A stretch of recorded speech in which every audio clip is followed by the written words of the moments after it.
Dans cette nouvelle vidéo sur les fonctions, nous allons parler parité. Alors, pour commencer, prenons f, une fonction définie sur un domaine de définition D. Mais attention, ce domaine de définition, on demande à ce qu'il soit symétrique par rapport à 0. C'est-à-dire qu'on veut que pour tout x dans D, eh bien, moins x est aussi dans D. Remarquez qu'on a dit ici, le domaine de définition doit être symétrique par rapport à 0. 0 n'est pas forcément un élément de D. Par exemple, je pourrais prendre R étoile. R étoile, c'est moins l'infini, 0, union 0 plus l'infini. Et on voit effectivement que c'est bien symétrique par rapport à 0, puisque tous les nombres négatifs ont leur opposé dans le domaine de définition, et pareil pour tous les éléments positifs. Il manque, entre guillemets, que 0. Donc c'est bien symétrique par rapport à 0, sans que ça ne contienne 0.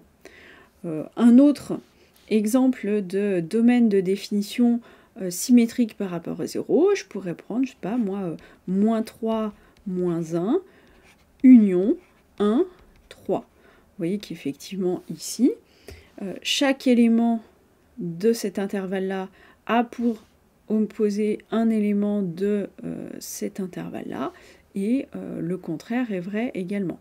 Et puis le moins 3 est compris, le 3 aussi, alors que le moins 1 n'y est pas, et le 1 n'y est pas non plus. Bon, donc j'ai f, ma fonction définie sur un domaine de définition symétrique par rapport à 0. Eh bien, je vais dire que la fonction f est paire si et seulement si, pour tout élément x dans le domaine de définition, f de moins x est égal à f de x. Et on voit d'ailleurs pourquoi est-ce qu'on a été obligé de prendre notre domaine de définition symétrique par rapport à 0. Parce que si ce n'est pas le cas, ça veut dire qu'il y a des moins x qui ne sont pas dans le domaine de définition, et donc des moins x dont je ne peux pas calculer l'image par f. Le f de moins x n'existe pas. Donc c'est pour ça qu'on est obligé de faire cette hypothèse. Donc f est paire si et seulement si, pour tout élément du domaine de définition, l'image de moins x est égale à l'image de x par f. Et puis on va définir aussi ce qu'on appelle des fonctions impaires. Donc f est impair si et seulement si, pour tout x dans le domaine de définition, f de moins x cette fois est égal à moins f de x. On a les mêmes remarques que pour le cas pair. Remarquez d'ailleurs qu'il existe des fonctions qui ne sont ni paires ni impaires. D'ailleurs, c'est plutôt le contraire. La majorité des fonctions sont ni paires ni impaires.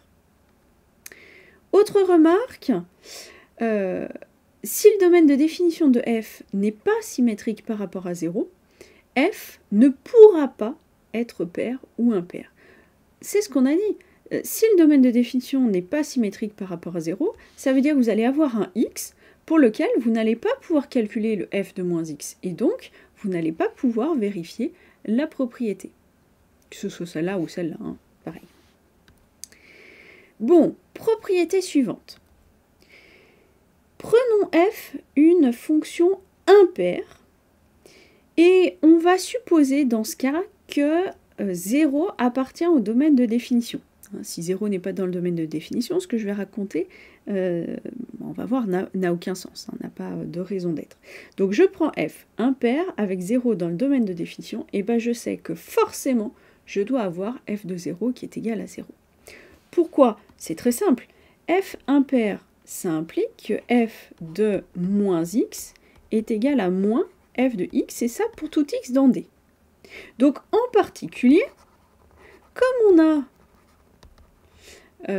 0 qui appartient au domaine de définition, je dois avoir f de moins 0, c'est-à-dire f de 0, qui doit être égal à moins f de 0. Et le seul nombre qui est égal à moins lui-même, c'est 0. Donc forcément, j'obtiens f de 0 qui est égal à 0. Remarquez que ça veut dire aussi que si vous avez une fonction qui est définie sur un domaine de définition symétrique qui contient 0, et tel que f de 0 n'est pas égal à 0, votre fonction ne peut pas être impaire. Ce n'est pas possible. Allez, propriété suivante. Si on se place dans un repère orthogonal, Attention, le mot orthogonal est essentiel, d'accord? Donc il faut que mes axes soient bien perpendiculaires. Et bien dans ce cas, si ma fonction f est paire, sa représentation graphique va être symétrique par rapport à l'axe des ordonnées. Et si la fonction f est impaire, eh bien sa représentation graphique va être cette fois symétrique par rapport à l'origine. Ça vient tout simplement des définitions. Là, il n'y a pas de doute, pas de difficulté là-dessus. Bon, voyons quelques exemples. Les fonctions x donne x carré, x donne x6, x donne 1 sur x carré, x donne cosinus x, sont des fonctions qui sont paires. On peut le vérifier, par exemple, si je prends la première fonction, moins x le tout au carré, je sais que ça c'est égal à x au carré, c'est-à-dire que l'image de moins x est bien égale à l'image de x, c'est-à-dire c'est la définition de f paire, sachant que cette fonction, elle est définie sur tout R, qui est bien symétrique par rapport à 0. Remarquez que si on prend par exemple cette fonction-là, la troisième plutôt, son domaine de définition, c'est quoi? C'est R étoile. Elle n'est pas définie pour 0, puisque on n'a pas le droit de diviser par 0. Pour le reste, il n'y a pas de souci.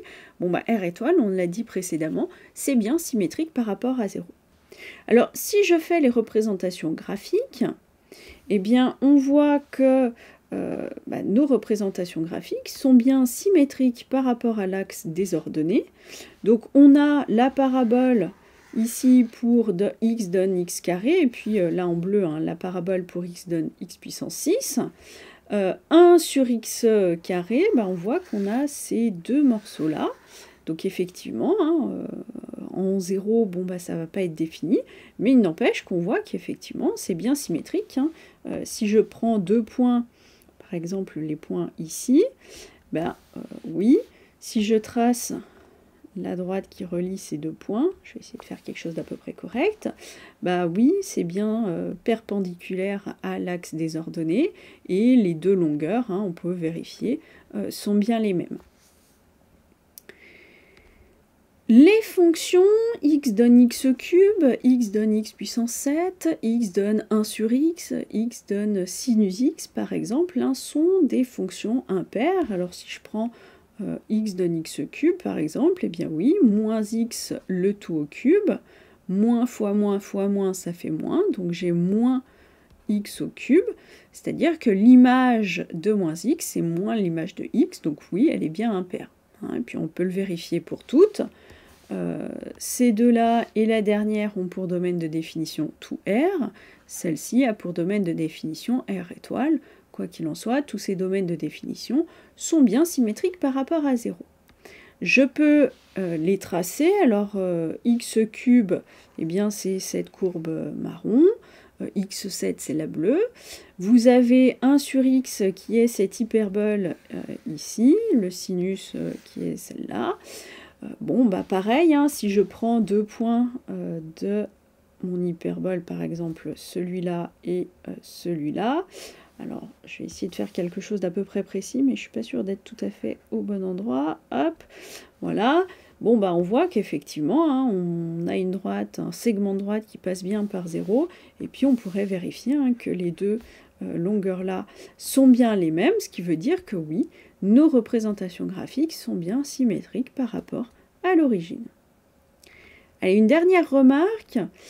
Si une fonction est paire ou impaire, peu importe, eh bien si on veut faire son étude, on peut se contenter de l'étudier sur la partie du domaine de définition qui est positive ou négative, peu importe, et puis compléter par symétrie. Tout ce qu'on va dire, par exemple pour les éléments positifs du domaine de définition, eh bien on va pouvoir déduire ce qui se passe sur l'opposé simplement par la définition ou par symétrie.